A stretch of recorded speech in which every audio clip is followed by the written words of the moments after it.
এবারের বিপিএল মাঠে গড়াবে মোট 6 দল নিয়ে, যার নিলাম অনুষ্ঠিত হবে চলতি মাসের 30 তারিখ। বিপিএলের 12তম আসরে নতুন নামে ফিরেছে সিলেটের ফ্র্যাঞ্চাইজি সিলেট টাইটান্স।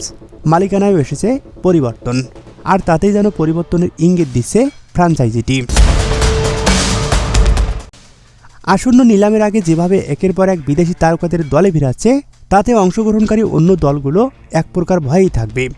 এমনিতেই ফ্র্যাঞ্চাইজিটি আগেই সাইন ইন করে রেখেছে Lankan Kusal Mendis, English allrounder Moeen Ali, Pakistani pacer Mohammad Amir এবং আফগান অলরাউন্ডার আজমুদুল্লাহ উমরজাইকে।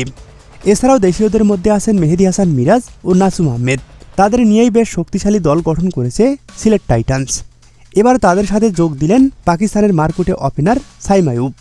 একাধিক সূত্র থেকে পাওয়া খবর অনুযায়ী আসন্ন আসরে সাইম আইয়ুব সিলেট টাইটান্সের হয়ে বিপিএল মাতাবেন।